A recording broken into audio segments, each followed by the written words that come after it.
Le problème, c'est pas Jésus, c'est toi et ton sale caractère.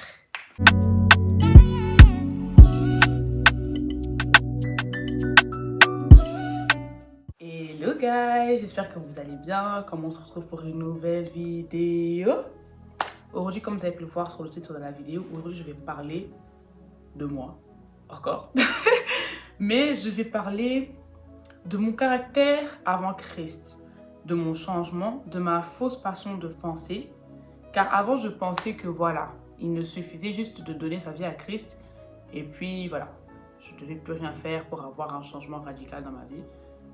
Mais ça m'a loupé, je me suis cognée et ça m'a loupé et j'aimerais en parler avec vous afin d'éviter à d'autres frères et sœurs de se cogner. Avant de commencer le vif du sujet, vous connaissez déjà la chanson, n'hésitez pas à vous abonner, partager, commenter, liker, booster la vidéo. Moi, j'ai vu qu'un truc de booster, je sais pas quoi là, booster la vidéo les gars. Si je suis vraiment votre youtubeuse préférée, et je vais pas bien faire l'intro, hein, mais la honte. Et vraiment, si je suis vraiment votre youtubeuse préférée, boostez la vidéo, ça me ferait très plaisir. Continuez à partager autour de vous, DNK, 20h, des fois 19h, ça dépend un peu de mes humeurs, hein, mais en tout cas, le vendredi, tous les dimanches, c'est moi sur vos écrans. N'hésitez pas aussi à me suivre sur tous mes réseaux sociaux, Instagram et TikTok, très active là-bas, afin de ne rater aucune nouveauté. Let's start it. Parlons de mon caractère avant Christ. Comment était DNK avant Christ? Franchement, j'étais un sacré personnage. Je vous mettrai peut-être quelques vidéos, quelques archives pour voir un peu comment j'étais. C'est surprenant, vraiment Jésus est grand. Vraiment, Jésus est grand. À chaque fois que je revisionne mes anciennes vidéos, je me dis vraiment que Dieu est grand parce que le changement a réellement été d'une radicalité incroyable. Vraiment incroyable. Aujourd'hui, quand les gens me rencontrent aujourd'hui et qu'ils voient mes vidéos d'avant, ils disent mais on peut jamais croire que c'est toi sur les vidéos. Pour vous dire à quel point le changement était vraiment radical. Mais qui étais-je? J'étais une fille très impolie. Vraiment très impolie, mais en soums. C'est-à-dire que moi, mon impolitesse, c'était pas en mode tous les jours je parlais mal. Non, moi j'étais très vicieuse et très vif dans mon impolitesse. Très impolie la meuf. Dès que tu m'énervais un peu importe ton âge, crois-moi, j'allais t'allumer. Très impolie la fille. Têtue, même si je me bats encore avec ma têtutesse, je sais pas si ça se dit, jusqu'au jour d'aujourd'hui, mais une fille très têtue, une fille impolie, arrogante, orgueilleuse, monocogilette, donc la malbouche. Ouais, mais j'avoue aussi des bons traits de caractère, hein, parce que je pense pas que tout était mauvais. J'étais aussi une personne très gentille, très aimable, très ouverte, etc. Enfin, ça dépend des moments. Très ouverte, qui aimait les gens, mais voilà, j'avais voilà, mon petit côté, mon petit sale caractère. Un peu. Voilà. En soi, voilà, qui est Damaris avant Christ, sale caractère. Si je peux le définir en un mot, sale caractère. J'avais vraiment un sale caractère. J'étais pas turbulente, je me battais pas. Je pense que je me suis battue une fois dans ma vie. Une fois. C'était en primaire, parce qu'une fille comme ça, je sais pas c'était quoi son problème. La vérité, je l'ai frappée dans la classe et puis voilà. J'ai été vite fait convoquée et tout, mais c'est passé flex. Je me suis battue une fois. J'étais pas bagarreuse. J'étais pas une nerveuse aussi. Il fallait juste pas me chercher. Moi, c'était vraiment ça. Et jusqu'à aujourd'hui, je suis comme ça. Il faut juste pas me chercher. Tant que tu me cherches pas, il n'y a pas de problème. J'étais pas bagarreuse. J'étais pas nerveuse, pas colérique. Juste une fille très impatiente, impolie, sale caractère, têtue, orgueilleuse et la malbouche. Damaris avant Christ, c'était ça. Mis à part ça, j'étais une personne qui aimait beaucoup l'ambiance. Voilà, je pense que dans les anciennes vidéos, vous allez voir beaucoup des vidéos de moi en train de danser, chanter. J'aimais beaucoup l'ambiance, j'aimais beaucoup la Xara. Comme on dit à Bruxelles, j'aimais beaucoup la Xara. J'étais meuf de Xara.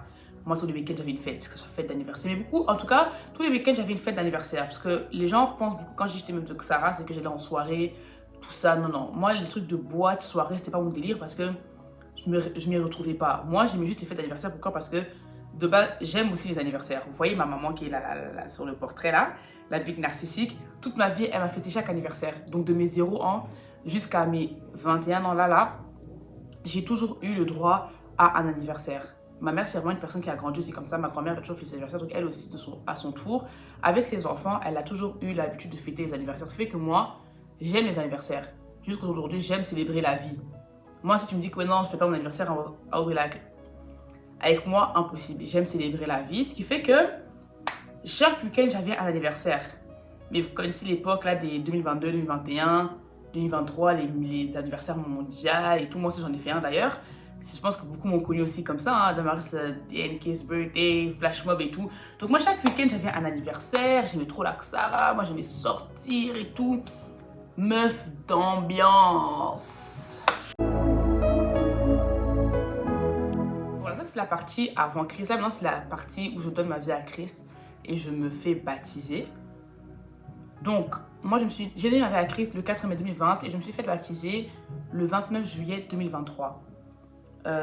Donc, pour ceux qui connaissent un peu, j'avais fait une vidéo voilà, que ma mère ne voulait pas que j'aille à l'église. J'avais un peu raconté aussi mon combat du baptême dans ma vidéo de baptême. Donc, je ne vais pas trop revenir sur ça. Mais long story short, avant, j'étais dans une église avec mes parents, enfin avec ma famille. J'ai changé d'église. Je suis venue à FBM, qui est aujourd'hui mon église locale. Ça fait maintenant 4 ans. Je rends vraiment grâce à Dieu pour ces 4 ans. Parce que ces 4 ans, j'ai changé, j'ai grandi, j'ai évolué. Donc, je rends vraiment grâce à Dieu pour cela. Je me suis fait baptiser aussi à FBM, du coup, en 2023. Et ça, du coup, c'était donc de 2020 à 2023. J'ai eu beaucoup de phases. Vous voyez la phase du début, là, quand t'es archi zélé parce que je viens d'arriver à Christ. J'ai eu cette phase archi zélé, la meuf.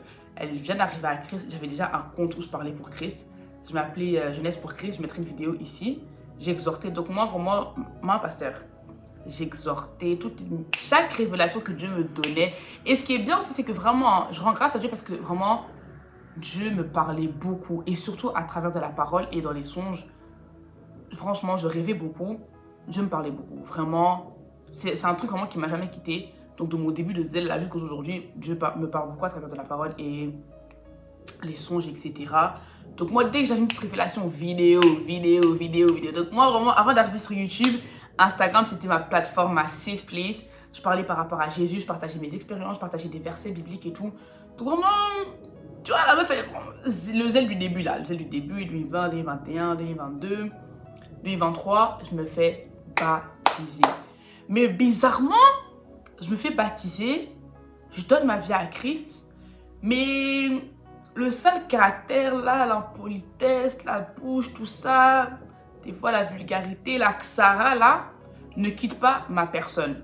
Donc la personne que j'étais dans le monde, quand j'arrive à Christ, c'est pas comme si directement il y a eu un détachement. Ok, il y avait le zèle du début, et durant le zèle du début, bien sûr, j'étais très radicale. Hein.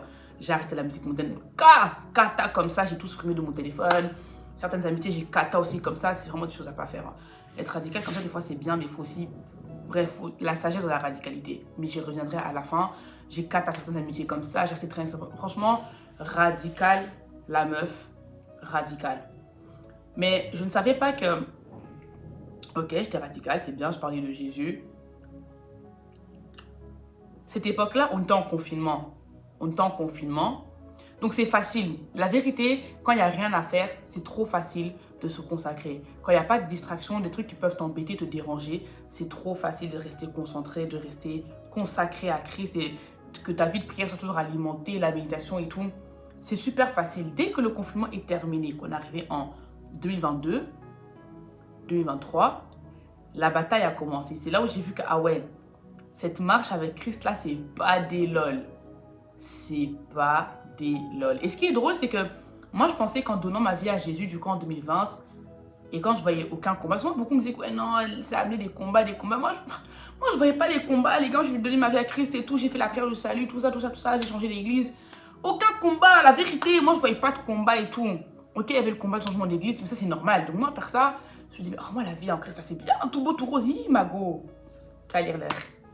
Tu vas lire l'heure. Comme je disais, donc, je me suis baptisée le 29 juillet 2023. Et comment vous dire que le comportement que j'avais ou la personne que j'étais avant mon baptême et après mon baptême, mon comportement, mon sale comportement s'est empiré. Comment vous dire, juste quand même des fois je me demandais, est-ce que je ne me suis pas fait baptiser trop vite? En vrai de vrai, est-ce que j'aurais dû peut-être attendre de tester toutes les bêtises que je voulais faire avant de me faire baptiser? Parce que je vais vous montrer des vidéos de moi du coup après mon baptême. Mais franchement la meuf, tu peux jamais croire qu'elle s'est fait baptiser. Hein. Je sortais dehors en crop top comme ça. Pourtant, j'avais arrêté, enfin, mes vêtements, j'essayais de doser. Mais j'avais quand même arrêté d'acheter certains vêtements. Là, j'avais repris le shopping, j'avais repris d'acheter des vêtements courts jusqu'ici, des mini comme ça, des décolletés qui dépassent même le nombril, des dos nus laissés tomber. Donc franchement...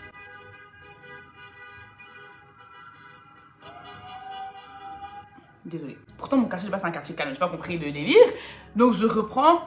La personne que je suis devenue était beaucoup plus pire. Franchement, mon style vestimentaire s'était empiré.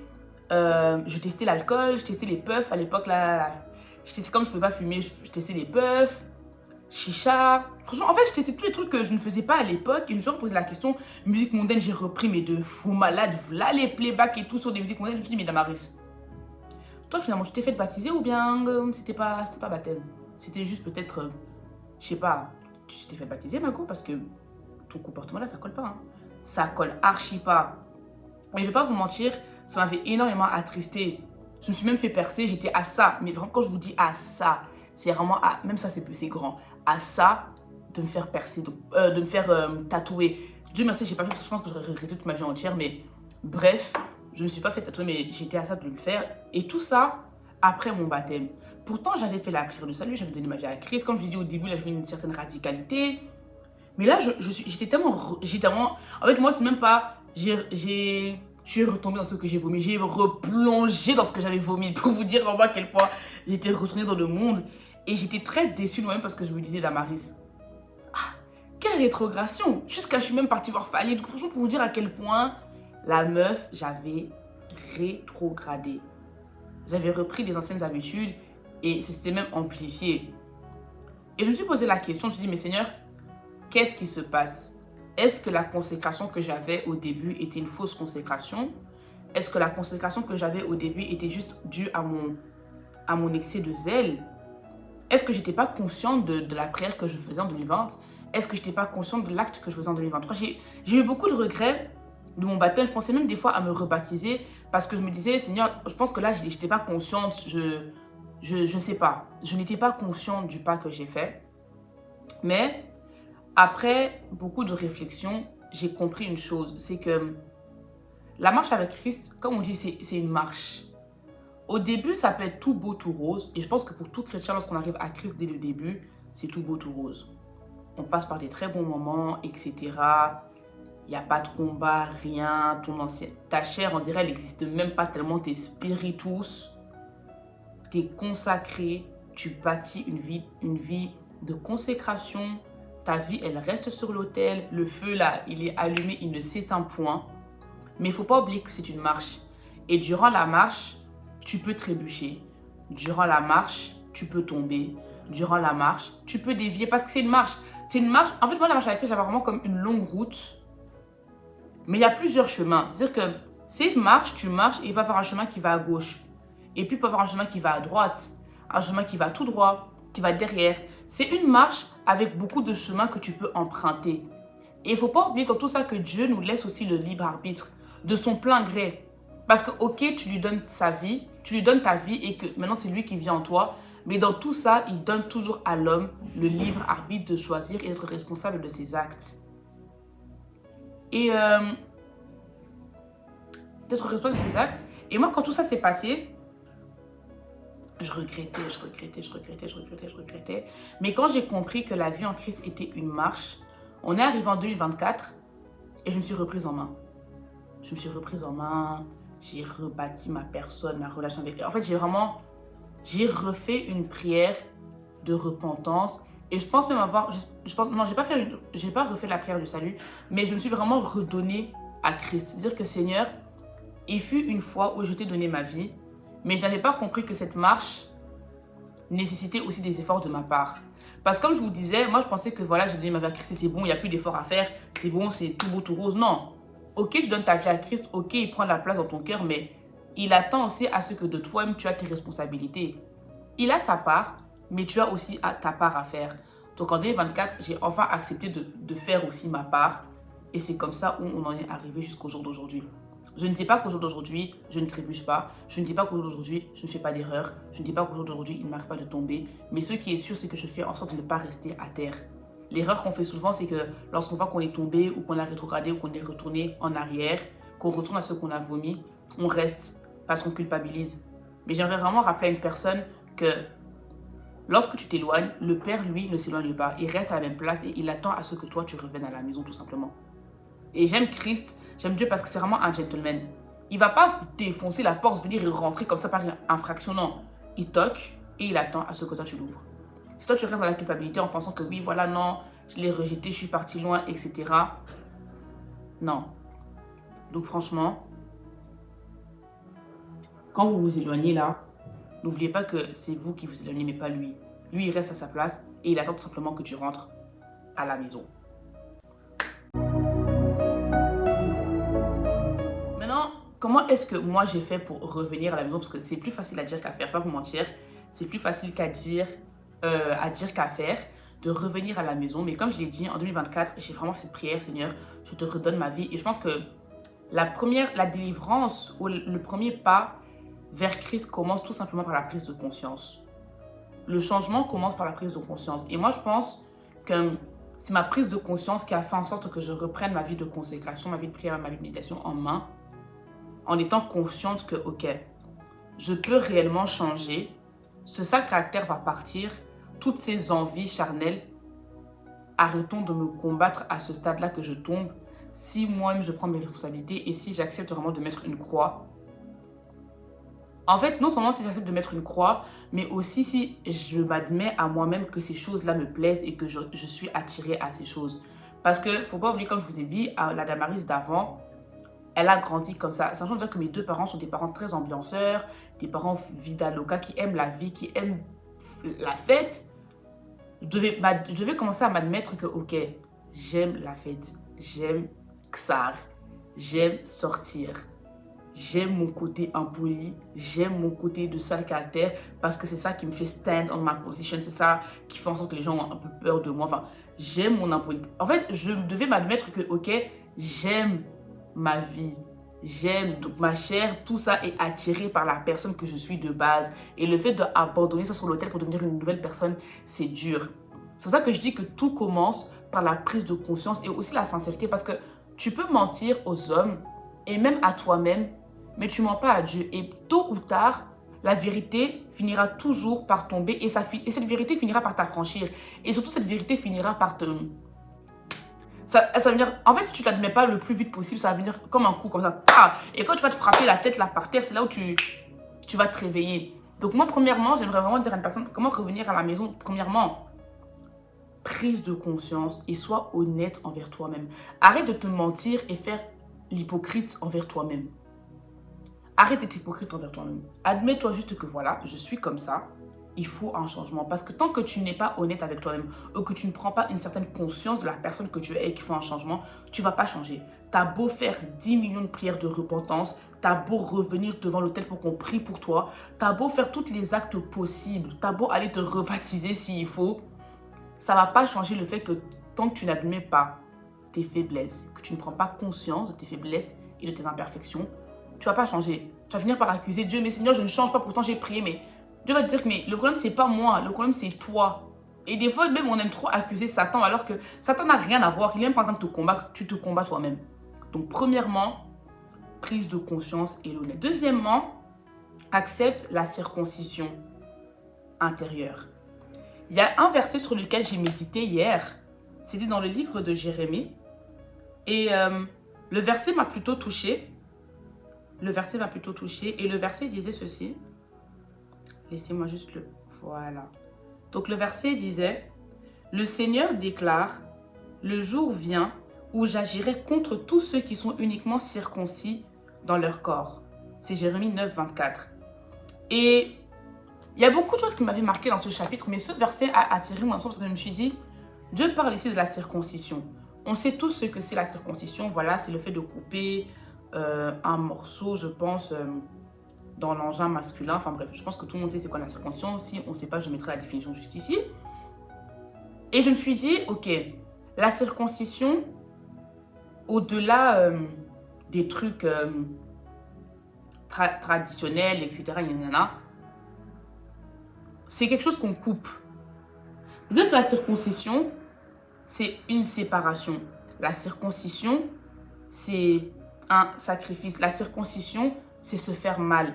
La circoncision, c'est se séparer de quelque chose à quoi tu tiens, entre guillemets. Et ici, Dieu parle du peuple qui s'est que circoncis dans le corps, mais pas dans le cœur. Et je me suis dit, mais quelle est la circoncision du cœur alors? Et j'ai compris une chose, c'est que des fois, nous, lorsqu'on donne nos vies à Christ, c'est ça qu'au début, je disais que le petit problème, c'est pas Dieu, c'est ton sale caractère. Pourquoi? Parce que quand on donne nos vies à Christ, on fait en sorte à ce que le paraître, on circoncit que le corps. C'est-à-dire qu'on se sépare que des choses qui sont charnelles. On se sépare que des choses dans le physique. Mais intérieurement, ton cœur, tes défauts, ton caractère, tes pensées, tes désirs ne changent pas. On vient à Christ, on fait en sorte à ce qu'on soit les frères et les sœurs en Christ par excellence dans le paraître. Mais en réalité, nos cœurs n'ont pas changé. En réalité, nos cœurs ne se sont pas repentis. En réalité, nos cœurs ne se sont pas soumis à la pensée du Père. Et c'est pour ça que Dieu dit, du coup, dans le verset, « Le jour où j'agirai contre tous ceux qui sont uniquement circoncis dans le corps. » L'autre version dit, « Voici les jours viennent, dit l'Éternel, où je châtierai tous les circoncis qui ne le sont pas du cœur. » C'est-à-dire que Dieu ne regarde pas à ce que tu laisses dégager ou paraître. Parce que comme j'ai dit, tu peux mentir aux hommes, tu peux te mentir à toi-même, tu peux mentir aux membres de ton église, tu peux mentir à ton pasteur. Mais Dieu là, Dieu ne ment pas parce que lui ne regarde pas à ce que les yeux frappent. Il regarde au cœur. Si Dieu voit que ta repentance se limite qu'au physique, s'il voit que ton changement ne se limite qu'à ton style vestimentaire, mais que tu as toujours un sale caractère, tu dégages l'image du frère en Christ parfait, mais dans ton cœur, tu haïs ton frère. Tu dégages l'image de la sœur en Christ parfaite, mais dans le fond, tu vis encore dans l'iniquité. Tu dégages, tu reflètes une image en fait que tu n'es pas réellement dans le cœur. Et ça, c'est de l'hypocrisie. Et ça, c'est juste la circoncis du corps et pas du cœur. Tu as coupé quelque chose peut-être dans le physique, mais intérieurement parlant, spirituellement parlant, you're not there. Et ça, Dieu n'aime pas ça. Et Dieu dit qu'il châtierait ce peuple-là. Donc si tu ne veux pas le châtiment de Dieu là, et que tu veux revenir à la maison pour de vrai, circoncis ton cœur. Accepte à ce qu'on amène un changement chirurgical à ton cœur. Je pense que la circoncision, c'est aussi une chose qui fait mal, parce que là on vient couper quelque chose. Être travaillé, ça fait mal. Être travaillé, c'est difficile. Admettre qu'il y a des choses à changer, c'est difficile. Et franchement, je suis la meilleure placée pour le dire. Je vous dis la vérité. Accepter le fait que j'étais impoli, que j'avais la malbouche, j'avais un sale caractère que je devais changer, c'était difficile. Parce que quand tu grandis comme ça et que dans ta tête, c'est la bonne façon de faire, arriver à l'âge adulte et qu'on te fasse comprendre que non, la façon dont tu te comportes n'est pas la bonne façon, c'est difficile. Franchement, moi, têtu la meuf. Et franchement, moi, je n'étais pas que têtu envers les gens. Hein.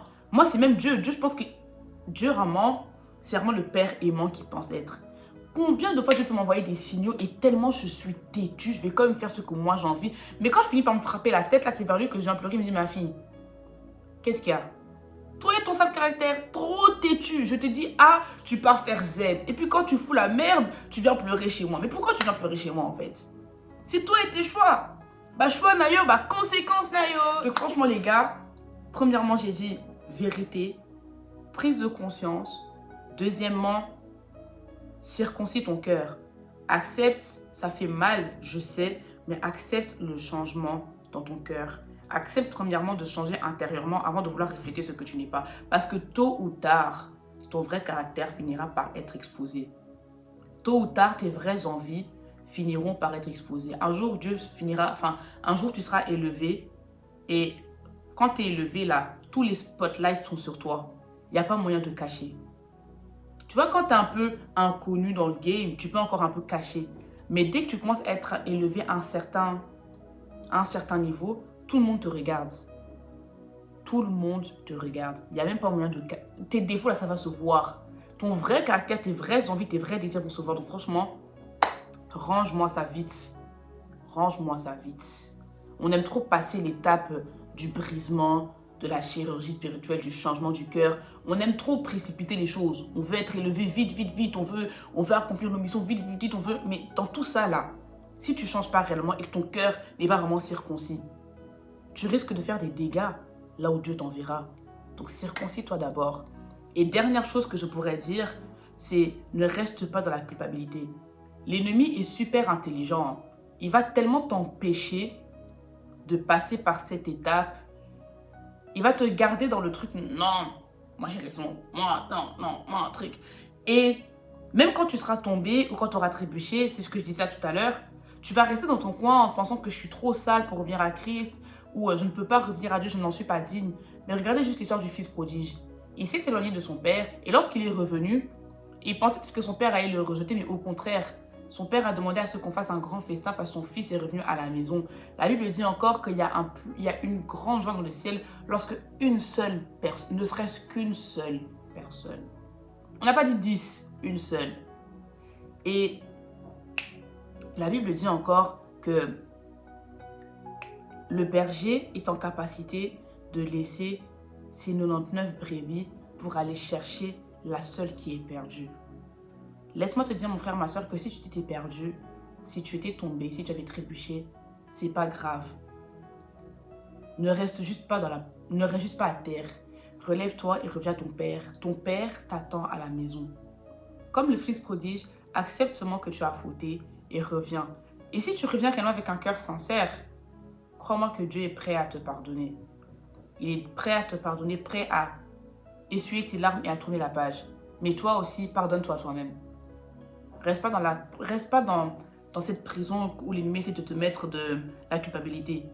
Sors de cette prison, sors de cette forteresse et pardonne-toi toi-même. Des fois, Dieu nous a déjà pardonné, mais on aime tellement ressasser certaines choses parce que nous-mêmes, on ne se pardonne pas. Mais pardonne-toi toi-même, sors de la culpabilité et reviens vers ton Père. Parce que lui, il attend juste une chose, c'est que tu ne reviennes à la maison. C'est la fin de cette petite vidéo. J'espère qu'elle vous aura plu. Moi, ça m'a vraiment fait plaisir de la faire, de m'ouvrir à vous sur ce sujet. Car je sais que c'est un truc avec lequel beaucoup de chrétiens, beaucoup de jeunes, on struggle avec. C'est difficile de s'admettre que voilà, j'ai des trucs à changer, je suis pas si parfaite que je ne le pensais. But it's gonna be okay en fait. Car oui, la marche avec le Seigneur, ça va être difficile. Mais une chose est sûre, c'est que il n'a jamais dit que ce sera sans combat. Il n'a jamais dit que ce ne sera pas difficile. Mais une chose est sûre, c'est qu'il nous a toujours promis d'être là avec nous. Donc, peu importe les combats par lesquels tu passes, crois-moi que Dieu est là avec toi. Que Dieu vous bénisse. On se voit la semaine prochaine pour une nouvelle vidéo. Ciao!